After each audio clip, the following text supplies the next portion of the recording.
Varicose veins కి సరైన చికిత్స కోసం సంప్రదించండి ఎవిస్ హాస్పిటల్. నమస్తే రమగారు. నమస్తే జయ. రమగారు, మనం చందమామ కథల్లో ఇదివరకు ఆఫ్రికా కథలని, రష్యా కథలని, జపాన్ కథలని ఇట్లా వేరే దేశాలు వాళ్ళ స్టోరీలు చెప్పుకున్నాం కదా, అలాంటివి ఏదైనా చెప్తారా? అంటే జానపద కథలు, జానపద కథ కొన్ని మనకి పాత చందమామల్లో వచ్చేవి, బాగుండేవి. వేటగాడి కథలని అవన్నీ ఇవన్నీ మంచి మంచి కథలు వచ్చేవి. ఈవెన్ మనం ఇది ఉంది కదా మన జంగిల్ బుక్, అది కూడా మనకి చందమామ కథల్లో తెలుగు పుస్తకాల్లో ఉంది. నా బాగా చిన్నప్పుడు, ఓకే ఓకే, ఇంచుమించు ఎర్లీ 70s అట్లా వచ్చింది. ఓకే, 60s కూడా వచ్చింది. అదే కథలు. ఓకే. అయితే ఈ కథల్లో జానపద కథలు, దేశ విదేశాల జానపద కథల్లో జపాన్ కథ అయి ఉంటుంది ఇది, లేదా చైనా కథ, అలాంటిదే అన్నమాట. అయితే ఒక ఆయన రాజప్రతినిధిగా పనిచేసేవాడట. అయితే ఏంటంటే ఈయన రాజప్రతినిధి కాబట్టి బాగా తోటలు, దొడ్లు, ఇళ్ళు, వాకిళ్ళు చాలా ఉన్నాయి. ఆయనకి కుమారుడి చిన్నతనంలోనే భార్య గతించింది. పిల్లాడు కొంచెం పెద్దవాడయ్యాడు. అయితే ఈయన ఏం చేశాడంటే రాజప్రతినిధిగా ఉద్యోగం మానేసుకున్నాడు. పదవి విరమణ చేసేసి తన ఆస్తులు, తోటలు అన్నీ చూసుకుంటున్నాడు. కుర్రాడు కొంచెం పైలా పచ్చేసేవాడు, కొడుకు, పెద్ద కొడుకు. వాడు ఏమన్నాడంటే, నాన్న నీకు ఇవన్నీ ఎందుకు, హాయిగా రిలాక్స్డ్గా ఉండు, నేను చూసుకుంటాను అంటే ఆయన ఒప్పుకోలే. నేను ఇంకా రిలాక్స్ అవ్వడానికి అంత ముసలాన్ని అయిపోలేదు కాదన్నాడు. సరే ఆయనే చూసుకునేవాడు, రోజు గుర్రం వేసుకుని తిరుగుతూ ఉండేవాడు. ఒకసారి ఒక అమ్మమ్మ మనవరాలు ఒక చెరువు దగ్గర బట్టలు ఉతుకుతూ కనిపించారు. పిల్ల చాలా బుద్ధిమంతురాలుగా ఉంది. అమ్మమ్మకి ఆ పిల్ల పనిచేస్తున్న పని సాయం, ఆ పిల్ల పనితీరు ఈయనకి ఎంతో నచ్చినాయి.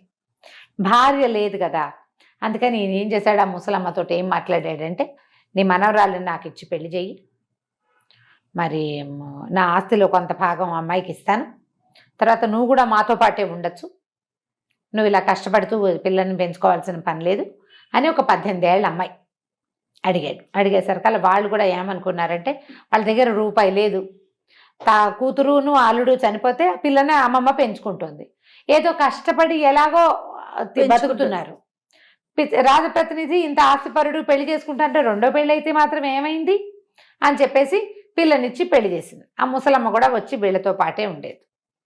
ఈయన పెద్ద కొడుకు, రాజప్రతినిధి పెద్ద కొడుకు ఆ మాట అసలు నచ్చల, చాలా కోపం వచ్చింది. ఇంత చిన్న అమ్మాయిని పెళ్లి చేసుకోవటం ఏమిటి, అతనికి కూడా పెళ్ళి అయింది. ఇంచుమించు కొడుకు పెళ్ళి, నాన్న పెళ్ళి దగ్గరగానే అయినాయి. కాలక్రమంలో నాన్నకో కొడుకు పుట్టాడు, కొడుక్కో కొడుకు పుట్టాడు. పెళ్లి చేసుకున్నాడు కదా మరి అమ్మాయిని. సరే, అయితే విసుగ్గా ఉండేది, కొడుక్కి నచ్చేది కాదు. ఈ సవితల్లి మీద రకరకాల మాటలు అనేవాడు. ఇంత వృద్ధుడు ఈ పిల్లాడు, ఆయన పిల్లాడు అయి ఉండడని, ఇలాంటివని అలా ఏవో పిచ్చి పిచ్చిగా మాట్లాడేవాడు. ఆస్తి కోసమే చేసుకుందని చుట్టాల దగ్గర పక్కాల దగ్గర అనేవాడు. కానీ ఆ అమ్మాయి ఏమీ తిరగబడి అనేది కాదు, ఆయన ఊరుకునేవాడు కొడుకుని. సరే, తర్వాత పిల్లాడిని స్కూల్లో చేర్చారు. 4 ఏళ్ళు 5 ఏళ్ళు వచ్చాక అన్నయ్య కొడుకు కూడా అదే స్కూలు. ఇద్దరిని ఒక స్కూల్లో వేస్తే వాళ్ళిద్దరూ స్నేహంగా ఉంటున్నారంటే పెద్ద అబ్బాయికి నచ్చల. తన కొడుకుని తీసి వేరే బడిలో పడేశాడు. ఈ పిల్లాడు స్కూల్కి వెళ్తూ ఉండేవాడు. సడన్గా ఈయనకి అనారోగ్యం వచ్చేసింది. రాజప్రతినిధికి చిన్న భార్యని దగ్గరికి పిలిచి, పెద్దవాడిని పిలు అని చెప్పి, అనారోగ్యం వచ్చింది, ఇక నా వల్ల కాదేమో నాయన, నేను బతకనేమోరా అని ఏం చేశాడు, ఒక పుస్తకంలో తనకున్న ఆస్తులు వివరాలు అన్నీ ఉన్నాయి. ఆ పుస్తకం పిల్లవాడి చేతిలో పెట్టాడు, కొడుకు చేతిలో పెట్టి, సరే నీ నా చిన్న భార్యని పిల్లాడిని జాగ్రత్తగా చూసుకో, పిల్లవాడు పెద్ద అయ్యేదాకా నువ్వే కాపాడు, పెద్ద అయ్యాక 10 ఎకరాల పొలము, తూర్పున ఉన్న ఇల్లు వాడికి ఇవ్వు. నా చిన్న భార్య ఒకవేళ వివాహం చేసుకుంటానంటే ఆమెను వదిలేసి, రెండో వివాహాలు అక్కడ ఉన్నాయి ఆ ఊళ్ళల్లో, అదే ఒకవేళ ఆమె కుమారుతో పాటే పిల్లాడితో పాటే ఉంటానంటే ఆవిడని కూడా జాగ్రత్తగా చూసుకో. ఆ బుక్లో తన ఆస్తుల వివరాలన్నీ ఉన్నాయి, చిన్న నోట్బుక్. ఆ పుస్తకం ఎత్తి పెద్ద కొడుకు చేతిలో పెట్టాడు. పెట్టేసరికల్లా అతను వెళ్ళిపోగానే, సరే నాన్న దాందేముంది, నువ్వు అలాంటివేం బాధపడకు, తమ్ముడు మాత్రం నావాడు కదా, పిన్నిని నేను జాగ్రత్తగానే చూసుకుంటాను అని మాటిచ్చాడు. పుస్తకం పుచ్చుకుని వెళ్ళిపోయాడు. ఈవిడ అమ్మాయి ఏడ్చింది, ఆయన రెండో భార్య. అదేమిటి, వీడు మాత్రం నీ పిల్లాడు కాదా, అట్లా అప్పచెప్పావు వాడికి, వాడు వీడిని సరిగ్గా చూడ్డు, నువ్వు అట్లా అనుకుంటే నువ్వు ఆస్తులు సెపరేట్ చేసి ఇది పిల్లాడికి అని ఇప్పుడే ఆ పుస్తకంలో రాసేసి ఇప్పుడే ఇచ్చేయమంటే సరిపోయేది కదా అని ఏడ్చింది. అనేసరికి ఆయన అన్నాడు, కాదు కాదమ్మా, నీకు తెలీదు, నేను ఈ పిల్లాడికి ఈ ఆస్తి అని నేను ఇప్పుడే గనక పెట్టేశానా, వాడు దుర్మార్గుడు పెద్దవాడు, పిల్లాడిని చంపేస్తే అదంతా వాడికే వెళ్ళిపోతుంది. ఆ దేశపు రూల్ ప్రకారం తమ్ముడు మరణిస్తే అన్నయ్యదే ఆస్తి. నువ్వు చిన్నపిల్లవే, నీకు రక్షణ కావాలి, పిల్లాడికి రక్షణ కావాలి, పెద్ద అయ్యే వరకు నువ్వేమీ ఇవ్వక్కర్లేదు అని చెప్పాను కాబట్టి పెద్ద అయ్యే వరకు నిన్ను వాడిని బతకనిస్తాడు వీడు కనీసం. పెద్ద అయ్యాక అప్పటి సంగతి అప్పుడు చూసుకోవచ్చు అని ఒక చుట్టలాగా చుట్టిన తన చిత్తరు, తన ఫోటో ఒకటి పేపర్ మీద బొమ్మేసి అతను వేయబడిన బొమ్మని ఇట్లా చుట్టలాగా చుట్టుందనమాట. ఈ చిత్తరు, ఇది జాగ్రత్త పెట్టుకో, ఎవ్వరి చేతికి ఇవ్వద్దు. నువ్వు బతకలేని స్థితి, పిల్లాడికి ఏ ఆస్తి దక్కదని అనిపించిన రోజున ఈ ఊళ్ళో ఉన్న న్యాయాధికారుల్లో ఉత్తముడు, మంచివాడు, సద్గుణ సంపన్నుడు అయిన జడ్జి దగ్గర ఈ పేపర్ ఇవ్వు, ఈ చుట్ట ఇవ్వు, పిల్లవాడికి న్యాయం జరుగుతుంది. ఆ రోజు దాకా నువ్వు వీడు బతికుండాలంటే ఈ పుస్తకం పెద్దవాడికి ఇవ్వడమే కరెక్ట్. నువ్వు కావాలంటే పెళ్లి చేసుకోమన్నాడు. అనేసరికి ఈవిడంది, నేను పరువు గల కుటుంబంలోనే పుట్టాను, డబ్బులు లేకపోయినా పిల్లాడిని అనుసరించి ఉంటాను, పిల్లవాడిని పెంచుకుంటాను, కానీ నేను నువ్వు చనిపోయావని వివాహాలు అవి చేసుకోను, పిల్లాడు అధ్వానం అయిపోతాడు అన్నయ్య చేతిలోనని ఏడ్చింది. క్రమంగా కొద్ది రోజులు గడిచేసరికల్లా ఈ రాజప్రతినిధి మరణించేసరికల్లా అమ్మయ్య నాన్న అడ్డం తీరిపోయింది కదా. ఈ పెద్ద అబ్బాయి ఏం చేశాడు, వీళ్ళు పెద్ద ఇంట్లో ఉండేవారు, తల్లి తండ్రి పిల్లాడు, రెండో భార్య కొడుకుతోటి. ఈ ఇల్లంతా కురుస్తోంది, కారుతోంది, బాగు చేయిస్తాను అది ఇది అని మాట్లాడి వెనకాల ఉన్న అవుట్ హౌస్లో ఉన్న 3 గదుల ఇంట్లోకి పింతల్లిని కుమారుడిని షిఫ్ట్ చేశారు. చేయించి ఒక పని పిల్లని ఇచ్చాడు ఆవిడకి తోడు. బాగా తోటలు దొడ్లుంటే పని వాళ్ళు ఉండేవాళ్ళు, వీళ్ళింట్లో 12 మంది ఉంటే ఒక పిల్లని ఆవిడకి తోడు ఇచ్చాడు. అక్కడి నుంచి పిల్లని ఏదో మామూలు చిన్న స్కూల్లో వేసేసాడు. రోజు బియ్యం ఇచ్చేవాడు, కూర నార ఏమీ ఇచ్చేవాళ్ళు కాదు. పని పిల్లకి మాత్రం వాళ్లే జీతం ఇచ్చేవాళ్ళు.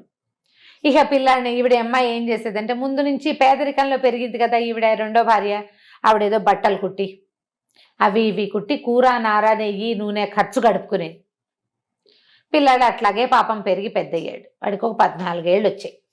వచ్చాక ఏమైంది, ఒకరోజు వాడు అన్నాడు, అమ్మ నాకు సిల్క్ బట్టలు కుట్టించు పండక్కి, నేను రాజప్రతినిధి కొడుకుని, ఇట్లా పిచ్చి బట్టలు వేసుకుంటే అందరూ నవ్వుతున్నారమ్మా, ఈ పాత గుడ్డలు ఏమిటి నాకు అని అడిగాడు. అడిగితే ఆవిడేమందంటే, మనకి దగ్గర ఏముందిరా నాయన, అన్నీ అన్నయ్య దగ్గరే ఉన్నాయి, అన్నయ్యని అడగాలి అంది. అనగానే పిల్లాడు ఏం చేశాడు, చక్మని వెళ్ళిపోయాడు అన్న దగ్గరికి. అన్నయ్యనే అడుగుతాను, అన్నయ్యని అడిగాడు, సిల్క్ ఇవ్వు నాకు, సిల్క్ కూడా ఇవ్విస్తే నేను బట్టలు కుట్టించుకుంటా అనేసరికి సిల్క్ ఎక్కడిది, అలాంటివి ఏమీ లేవన్నాడు. అని లేకపోతే ఇట్లా రాజప్రతినిధి కొడుకువి, నువ్వు పెద్ద కొడుకువి, నేను చిన్న కొడుకుని, ఈ తోటలు దొడ్లు ఇళ్ళు వాకిలు అన్నీ మనవి, నీకు నీ కొడుకు ఉన్నప్పుడు నాకెందుకు ఉండకపోవాలి, నువ్వు బట్టలకు కూడా డబ్బులు లేవంటే ఎట్లా, నేను రాజప్రతినిధి కొడుకునే కదా అని అడిగాడు. అడిగేసరికి అవురవరా నువ్వు ఆస్తి పంచమని అడుగుతావా, నీ సంగతి చెప్తానుండని ఏం చేశాడు, చుట్టుపక్కల జనాలందరినీ పిలిచాడు, ఆ ఊళ్ళో పెద్ద మనుషుల్ని పిలిచాడు. మా నాన్న పిల్లాడిని చూసుకోమని, మా పింతల్ని చూసుకోమని నాకు అప్పచెప్పాడు, పుస్తకం అప్పచెప్పాడు, ఆవిడ ఎదురుకుండానే మా నాన్న చెప్పాడు, పిల్లాడికి బుద్ధి వచ్చాక వాడికి 10 ఎకరాల పొలము తూర్పున ఉన్న ఇల్లు ఇవ్వమని మా నాన్నే చెప్పాడు. ఇప్పుడు వీడు ఆస్తి ఇవ్వు, ఆస్తి వివరాలు అడుగుతున్నాడు, పెద్దవాడైపోయాడు వీడు, అందుకని వీడికి ఇచ్చేస్తానంటే తల్లి లబలబలాడింది. అయ్యా చిన్నపిల్లాడు, 14 ఏళ్ల వాడు, వాడికి ఏం తెలుస్తుంది, వాడికి ఆస్తి తోటలు దొడ్లు ఏమైనా ఇస్తే వాడు అవన్నీ మేనేజ్ చేసుకోగలడా, చేయలేడు అనేసరికి ఒప్పుకోలే. వీడికి మేనేజ్ చేయలేని వాడు వీడు వచ్చి నన్ను అడిగాడు కదా, ఇప్పుడు నువ్వెట్లా రాజప్రతినిధి కొడుకువో నేను అంతే, నీకు బట్టలకు సిల్క్ ఉన్నప్పుడు నాకెందుకు లేవు సిల్క్ బట్టలు అని అడిగాడు.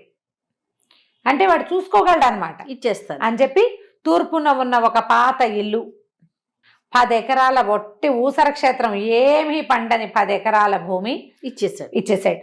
పెద్దవాళ్ళంతా మరి ఇంకేమంటారు, తండ్రి రాశాడు కాగితం, చెప్పాడు, ఆ వాక్యాలు పెద్ద కొడుక్కి భార్య వింటుండగా, చిన్న భార్య వింటుండగా చెప్పాడు కూడా. ఈవిడ ఇంకేం చేస్తుంది, తనకున్న ఆ 3 గదుల సామాన్లు తీసుకుని వెళ్ళి ఆ తూర్పున ఉన్న ఇంటికి వెళ్ళిపోయింది. వెళ్తే ఇల్లంతా కురుస్తుంది, పాతబడిపోయిన ఇల్లు.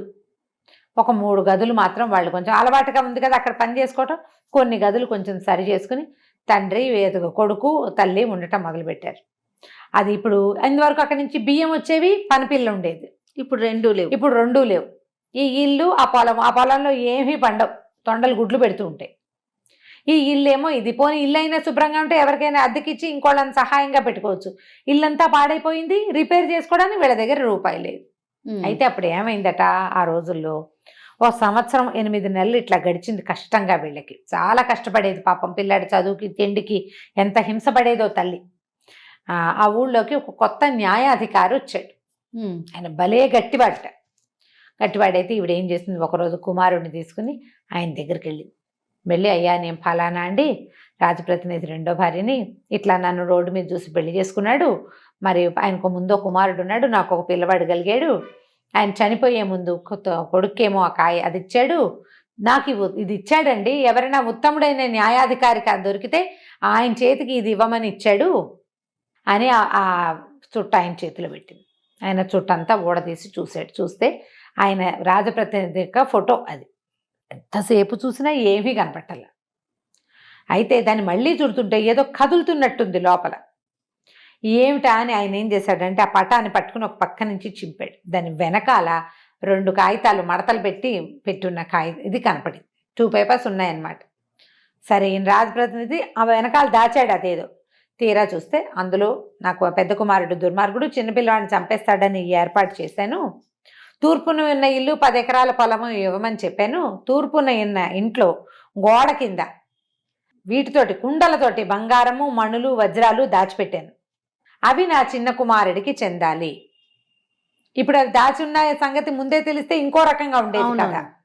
అక్కడి నుంచి సరే ఈయన ఏం చేశాడు, మర్నాడు 2-3 రోజుల్లో ఈ పిల్లవాడి ఆస్తి మీ అత్తగారు వీళ్ళమ్మ రెండో తల్లి మారుటి తల్లి ఇతని మీద అభియోగం తెచ్చింది, ఆస్తి సరిగ్గా పంచలేదు, 2 కుమారులు అయితే చెరుసగం రావాలి, తూర్పునున్న ఇల్లు పొలము మాత్రమే ఇచ్చాడు అని ఆవిడ అభియోగం తెచ్చింది, మాట్లాడడానికి వస్తున్నానని పెద్ద కొడుక్కి కబురు చేశాడు. ఆయన చేస్తే అతను ఏం చేశాడు, ఊళ్ళో అందరికీ మీ అందరి ముందే మా నాన్న చెప్పిన మాటలే చెప్పే కదా, ఆస్తి అంతా మీరు చూశారు కదా, మీరు కూడా రండి అని చుట్టాలని పక్కల్ని అందరినీ ఊళ్ళో ఉన్న పెద్ద మనుషుల్ని పోగు చేశాడు. సరే ఈ రెండో భార్య కుమారుడు వాకిట్లోనే నుంచునున్నాడు. న్యాయాధికారి వచ్చాడు లోపలికి.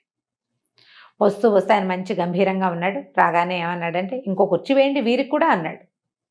వీళ్ళేమనుకున్నారు, ఆ తల్లికి పిల్లాడికి వేయమంటున్నాడేమో అనుకున్నారు. ఓ కుర్చీ వేస్తే కూర్చోండి అని ఎవరినో కూర్చోబెడుతున్నాడు.